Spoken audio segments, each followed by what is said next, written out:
For Leonardo, it is difficult to gain entry to even a lower non-professional guild.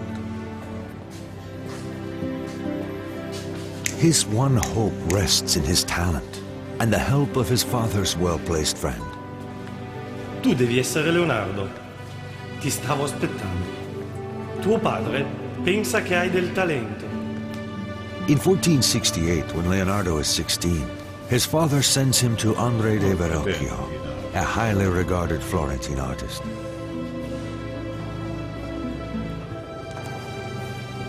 This is how you do things in Florence. You get referrals from your relations, your neighbors, your extended network of clients and friends. This kind of personal referral is how you, with a certain way, break the practice of training your own son in your own line of work. Verrocchio agrees to take Leonardo as an apprentice, to give him the experience he needs to one day gain admittance to a guild. Here, Leonardo first comes to understand the connection between art and power.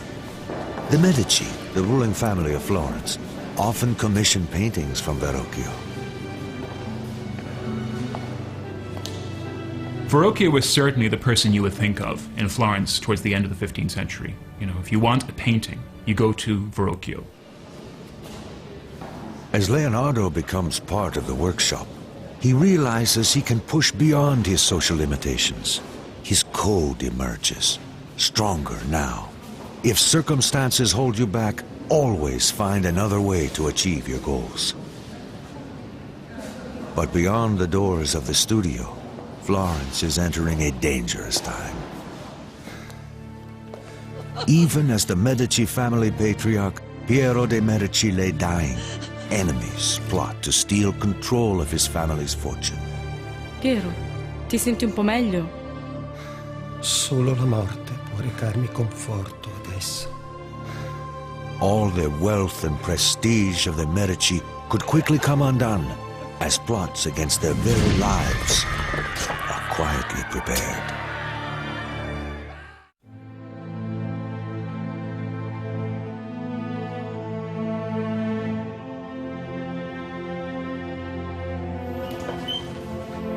As young Leonardo da Vinci arrives in Florence to establish a career, Florence finds itself at the brink of violence.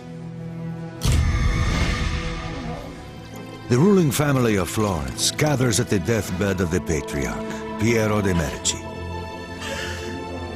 Great danger awaits his son Lorenzo, only 20, as the rival banking family, the Pazzis, plot against him. Questa è la mia ultima volontà per te, Lorenzo. Devi guidare questa casata e guidare Firenze. Nessun altro può farlo. Devi stare attento, molto attento. The Pazzi and Medici problems were problems of business. We don't think the business might end up in murder. Maybe not the business outside of the underworld or the Sopranos or something along those lines, but this is what was happening. If you were a leader, your life was in danger. The Pazzi family hungers for the Medici's power and wealth. They will do anything to seize it for themselves.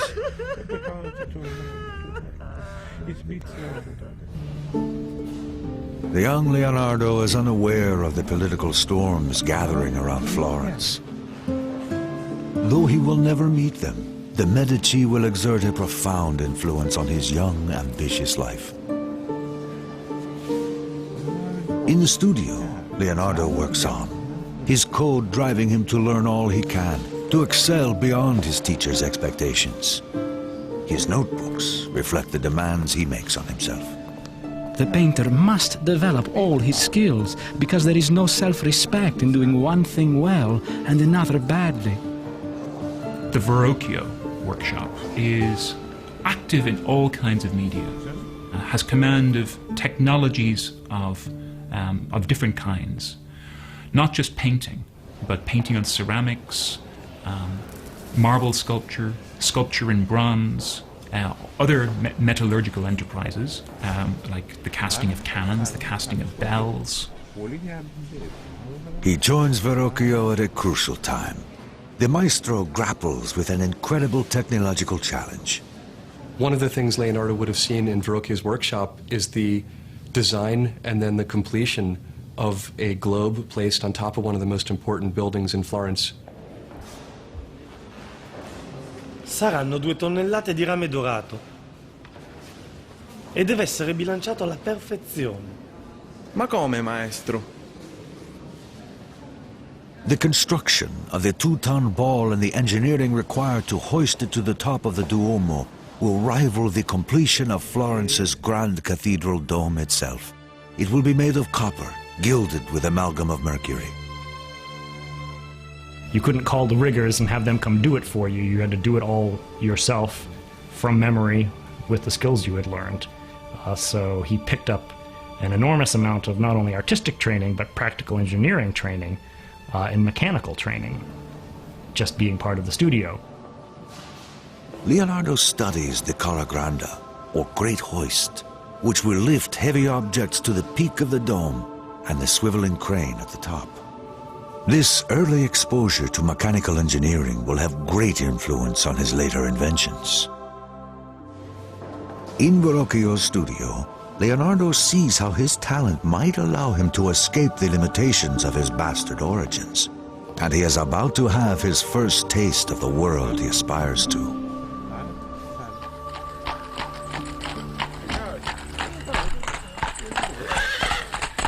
Verrocchio and his students are invited to bring their best work to the Medici Palace to prepare for a visit from the influential Duke of Milan. According to 16th century Italian biographer Giorgio Vasari, Leonardo has already distinguished himself.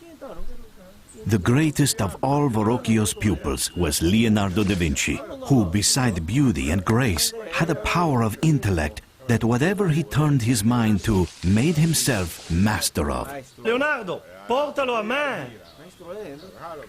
In the grand house, the young men will see how wealth and beauty come together in the homes of the very powerful. An inspiring lesson for all of them. But the arrival of the Duke of Milan provides an even greater inspiration for Leonardo. As the Duke, the patriarch of the Sforza family, parades into Florence, Leonardo watches from the cheering crowds. Like Leonardo, the Duke is an outsider with no pedigree, and yet he is at the pinnacle of power. The Sforzas in Milan, they are actually the descendants of condottieri, of mercenaries, who at a certain moment in time moved from being hired soldiers into actually marrying into the political lineages and then actually coming into control of Milan. Leonardo cannot help but be inspired. In the Duke, he sees a man who has overcome his common origins, achieving influence and success. To do the same, Leonardo knows he must use every advantage he has. He was supposed to be extraordinarily handsome, very concerned about his looks, always dressed very well, supposed to be enormously strong. They said he could bend horseshoes with his bare hands. People just immediately liked him when they met him because he had this kind of undefinable quality to him that made people be attracted to him. And that's also a quality that is described in Leonardo's art. Though it is too early for Leonardo to know it, his fate and his future will hinge on the Sforza family as he uses his charisma and his talent to build a better life.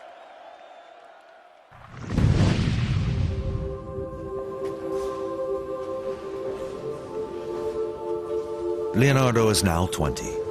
He completes his apprenticeship and has finally joined the guild as a painter, a huge step into the world of professional legitimacy.